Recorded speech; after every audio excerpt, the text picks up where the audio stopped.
pada pengetahuan mengenai sejarah, dalam hal ini sejarah zaman klasik, kita harus berterima kasih kepada orang-orang hebat di masa lalu yang meninggalkan jejak sejarah berupa prasasti, candi, manuskrip kuno, dan peninggalan lainnya.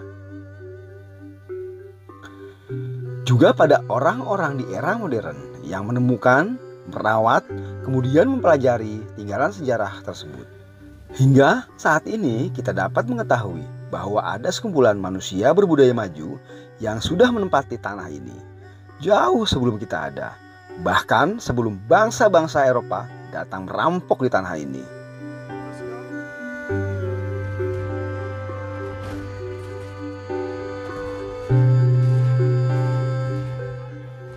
Seperti di tempat lain, tanah Sunda pun mempunyai beberapa tinggalan sejarah yang dapat dijadikan bahan dalam upaya merekonstruksi sejarahnya. Beberapa naskah yang menceritakan masa kerajaan di Jawa Barat antara lain Cariyos Wiwitan Raja-Raja di Pulau Jawa, Wawacan Sajarah Galuh, Sajarah Galuh Bareng Galunggung, Ciung Wanara, Carita Waruga Guru, Sajarah Bogor, Sang Hyang Siksakanda Ingkaresian, dan Carita Parahyangan.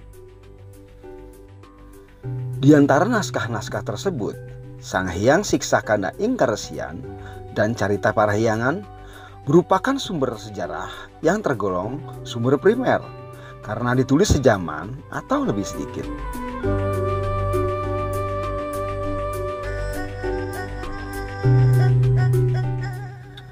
Di luar dari naskah-naskah kuno yang menjadi sumber penulisan sejarah, jangan lupa ada berita asing terutama kronik Cina, juga tradisi lisan yang hidup di masyarakat, berupa cerita rakyat, dongeng, legenda, ataupun mitos.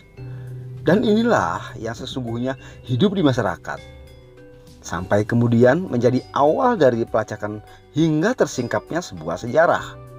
Banyak contoh bagaimana sebuah penemuan sejarah bermula dari penelusuran sebuah cerita rakyat.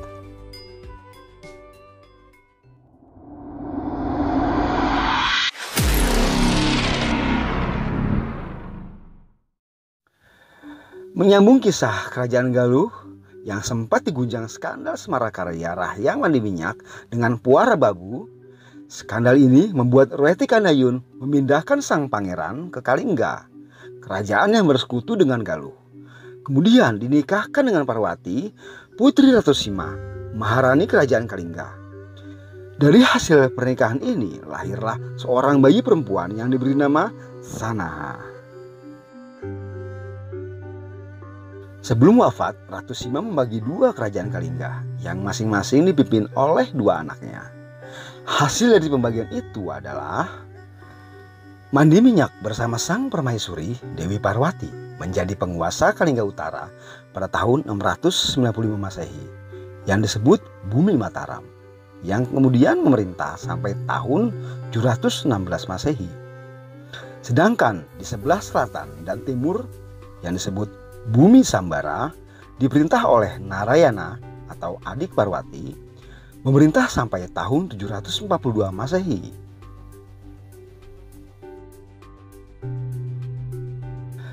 Ketika Rahyang Mandi Minyak dan Dewi Parwati berkuasa di Kalingga Utara yang disebut Bumi Mataram, Reti Kandayun sang Raja Galuh wafat di tahun 702 Masehi, 7 tahun dari momen pemisahan Kerajaan Kalingga.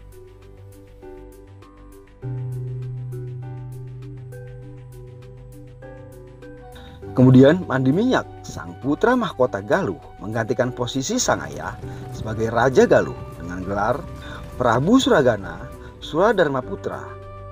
Karena inilah posisi Mandi Minyak menjadi sangat kuat disebabkan menjadi raja di dua kerajaan sekaligus, satu di Galuh dan satunya lagi di Bumi Mataram.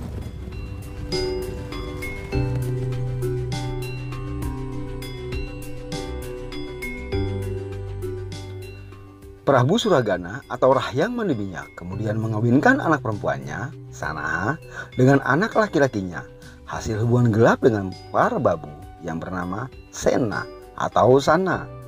Perkawinan saudara ini biasa disebut Manu.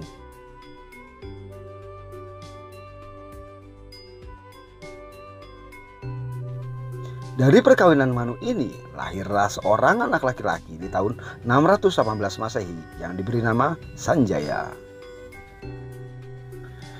Sanjaya, putra Sang Jalantara atau Mandi Minyak, kemudian dinikahkan dengan Dewi Sekar Kencana, anak Sunda Sembawa, putra dari Sang Tarusbawa yang mati muda. Maka Sekar Kencana adalah cucu Sang Tarusbawa, Raja Sunda. Dari jalur inilah Sanjaya pernah menjadi Raja Sunda sebelum menjadi Raja di bumi Mataram.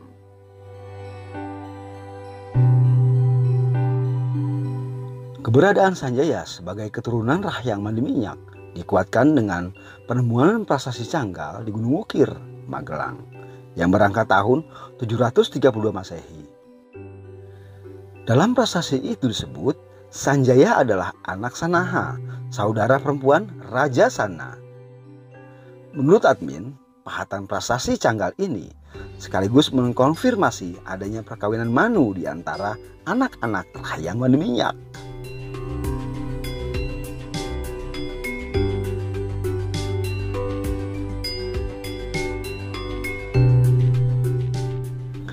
Dengan ikatan pertalian keluarga ini, maka kerajaan Sunda, Kerajaan Galuh, dan kerajaan Mataram kuno sesungguhnya sudah disatukan kembali dalam ikatan kekeluargaan oleh Rahyang Mandi Minyak. Ini sesungguhnya langkah politik yang cerdas dari Sang Jalantara dalam rangka menyatukan tanah Jawa yang saat itu sedang lemah menghadapi tekanan kerajaan Sriwijaya. Begitulah perjalanan hidup yang terkadang memunculkan hasil di luar dugaan. Seperti Mandi Minyak yang di awal hidupnya penuh kontroversi dan terkenal sebagai perayu wanita sehingga diasingkan keluar dari tanah Galuh. Tapi di kemudian hari menutup sejarah hidupnya dengan gemilang. Terima kasih telah menyaksikan. Semoga bermanfaat.